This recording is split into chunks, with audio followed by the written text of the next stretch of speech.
So I remember when I first started as a junior doctor, we used to carry around these cheese and onion books, as we used to call them, these Oxford handbooks of clinical medicine that were in our white coats. And I remember this line that says, "Don't forget how painful pain is." And so this afternoon session is all about pain management. It's a really difficult conundrum for clinicians. And we've got some amazing speakers. To kick off is Dr. David McGavin, who is a GP with special interest in pain management and rehabilitation, and represents the Kairos Rehabilitation Trust. So, round of applause for David McGavin.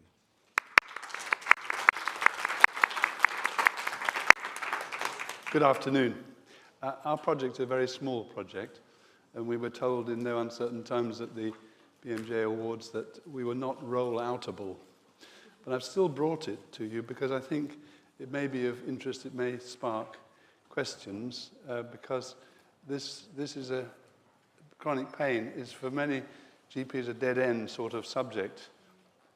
We're a small charity working in Greenwich with patients who have had all the other treatments or who've thought not to be worthy of sending them to them. We treat about 140 new patients a year, and the cost of we're allowed to treat them for a year. It's all one-to-one treatment, hardly any talking, mostly bodily therapies. And the cost is £1,500 per patient, average per year. Now, the patients all have long-standing pain. There are 80% have spinal or osteoarthritic kinds, and about 60 have fibromyalgia. Multimorbidity is normal.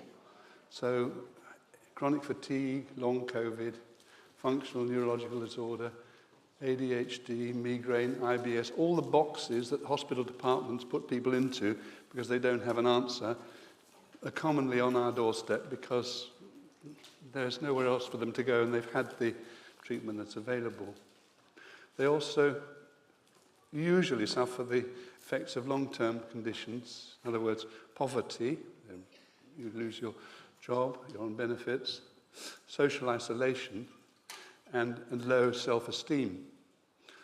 They've all been through the usual treatments.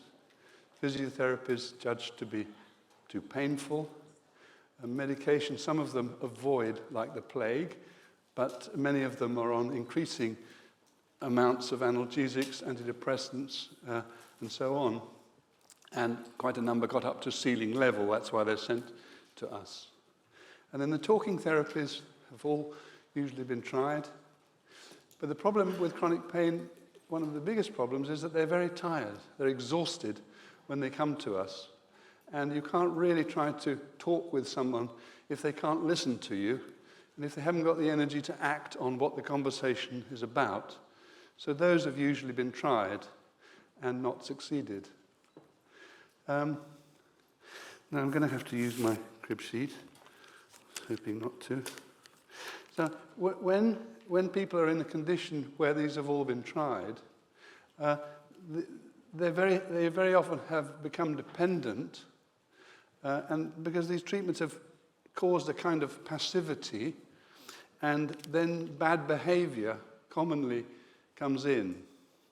And because people are not getting what they want, and what they think must be there. Now this, of course, adds to their problems. Bad behavior is a problem to the practice, but it's also a problem for the patient because they start to become blameworthy. But I was talking with George, our next speaker, just now, and I had a moment, Damascus moment, as he called it, many years ago, because I was very distressed about my own bad behavior. You know how you get to know people and they keep coming to you because they like you, and then you haven't got anything to offer them, and they still keep coming to you because they like you, and you get more and more sort of under the table. This is why we used to call it heart sink patients, which is more about us than them. And I was really getting quite distressed about this because I was not liking people, and if you don't like someone, you'll never get them better. So I really didn't know what to do, whether it should be the blood transfusion service or certainly get out of general practice, because, and then the moment comes when you suddenly blurt it out, I don't know what to do with you. I haven't got anything to offer. In other words, go away. Now, this is a very distressing thing for a patient to hear from someone who they've got to really like. And then, of course, there's the time for action. And this is what I'm going to show you. I'll show you afterwards. It's a very little lecture by Rudolf Steiner, 1912, an old title, Overcoming Nervousness. But I did 2 of the 7 exercises in that book for 3 months. One of them was changing a habit, shaving with my left hand and brushing my teeth with my left hand. And the other was going backwards through an event, like a meal or a meeting, in my imagination. I'm not going to go into more detail, but this really had a very big effect on me in 3 months. I could sit there with whatever was going on, whoever was telling me something, and I could be calm enough to make a fairly sensible decision, at least not to stick my foot in it as I was, and regretting. And then you have to apologize. And, well, you'll all know this with people that you don't know what to do with. Anyway, desperation is a very good starting point for a new project. It's a very good starting point for rehabilitation, actually. If you haven't got desperate, particularly if you've been successful, then it's very difficult to change from being more and more working in the same way and finding a new path to rehabilitation.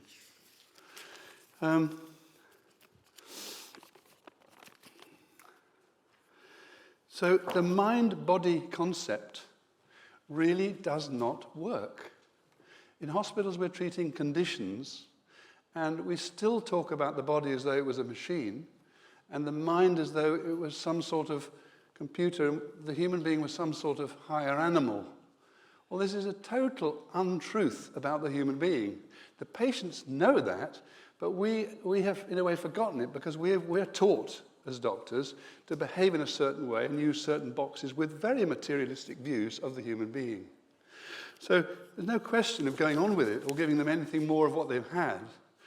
But on the other hand, it gives us a kind of free hand to do something very different. And but to introduce the idea of the spirit in medicine, a spirit, soul, body concept in medicine is very difficult. The word spirit conjures up suspicion, skepticism, and doubt all round. And as properly trained doctors, you know, with our eye on the GMC, or rather with it on us, we don't go there. We won't talk about it. But the great thing about natural science is that there is the concept of the hypothesis. You can make a hypothesis, you can propose something, and then you look to test it, and you find credible evidence for it. And that's really what we've been doing with our patients.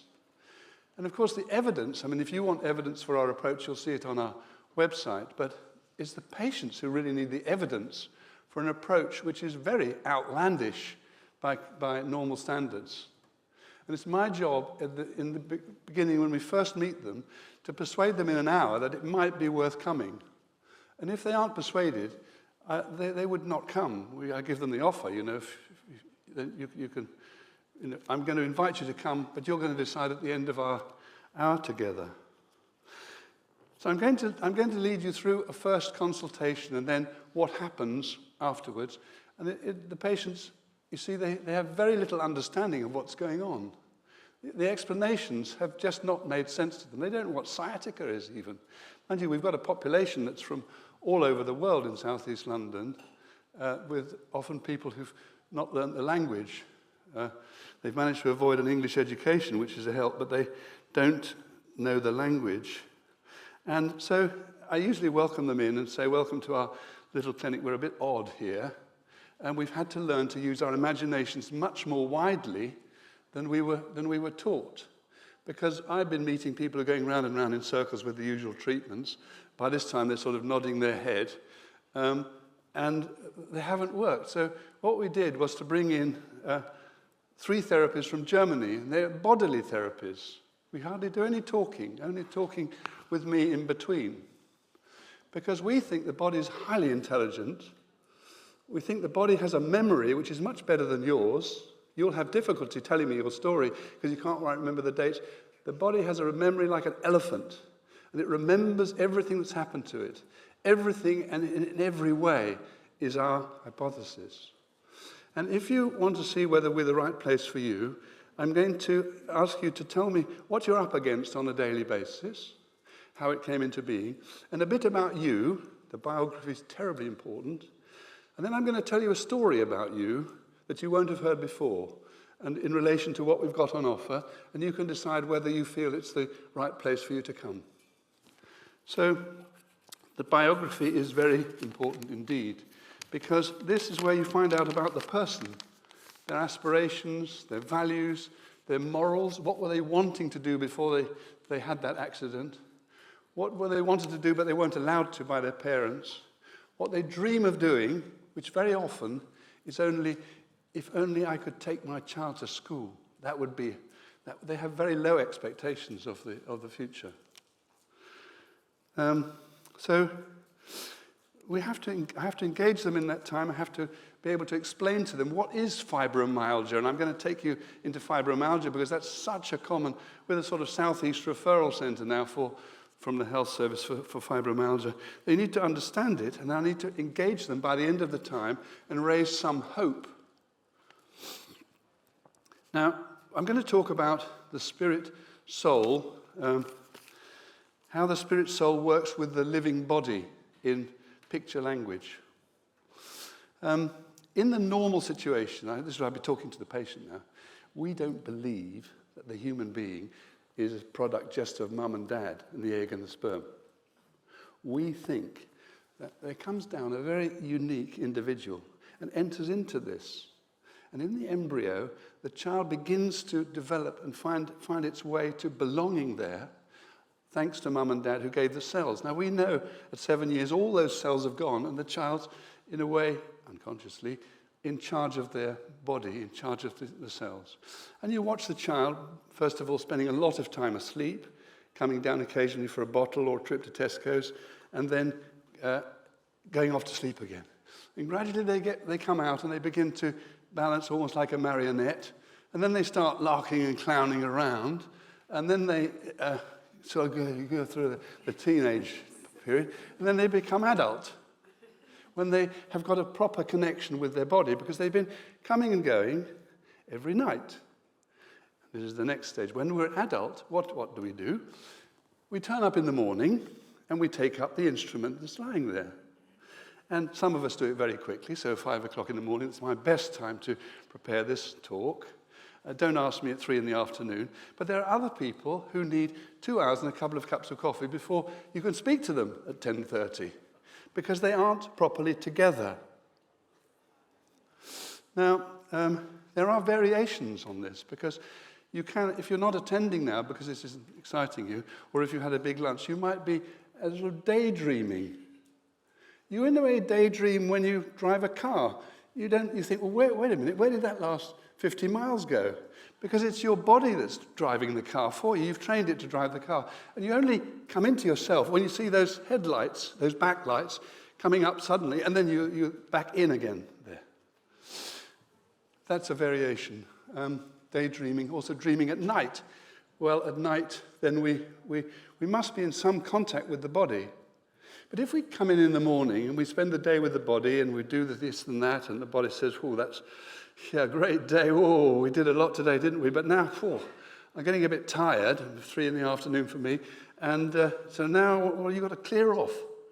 Clear off, and I don't want to see you again. Don't come back, because I've got to mend. I've got to get my energy back. I know you're going to turn up again in the morning. So I don't want you hanging around, and I don't want you coming back. Big problem. Sleep, nearly always disturbed. So, I have to bother this blooming paper, I'm sorry about this. Now, if we turn to illness, what happens in illness? The proposal is that, thank you, that when there is trauma, that this happens. There's a shuttling. If you're being approached by your husband who has been, or your partner who's been abusive and continues to be abusive, this happens. And if you're just being strangled, then actually you could go into this happening. If you've had an accident rolling down the hill in Nepal and you come out feeling okay, nothing broken. You will very often not feel together. And people sit in front of me and say, but I don't feel together now. I don't feel properly together. So pain, we see as this, too much engagement, it hurts to do that. And then that, when you take the paracetamol, is a bit better.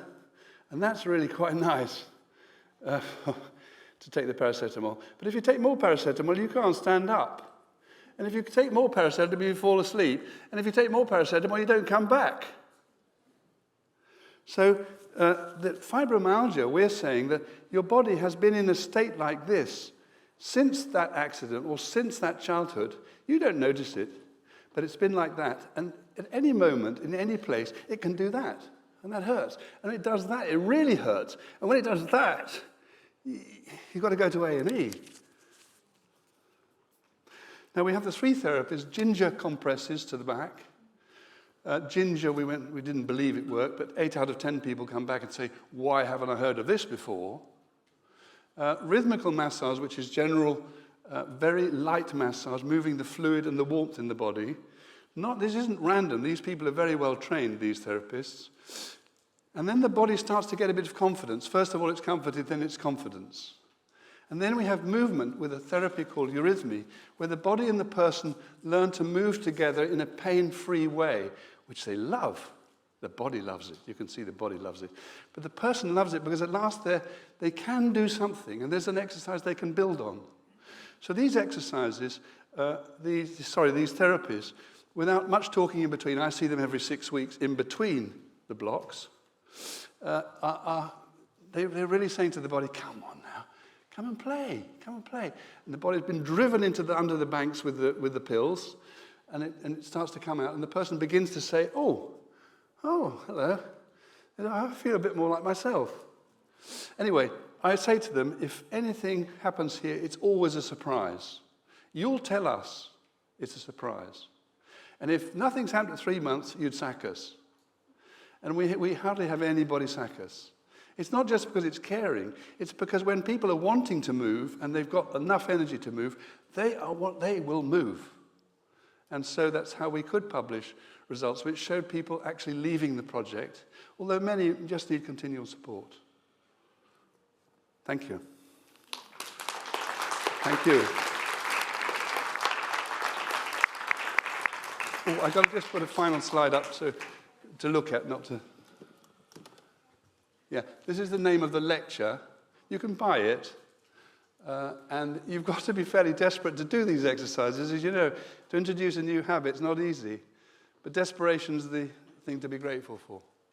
And anybody wants to visit us, you'll be very welcome. Better than theatre in London, coming to our clinic, I can tell you. You just get my email address and tell me you want to come, and we'll have you sit in. The patients love it. That's really useful. Sorry, I was going to say we've got a few minutes for questions if the roving mics are around. Has anyone got a question for Dr. McGavin? No?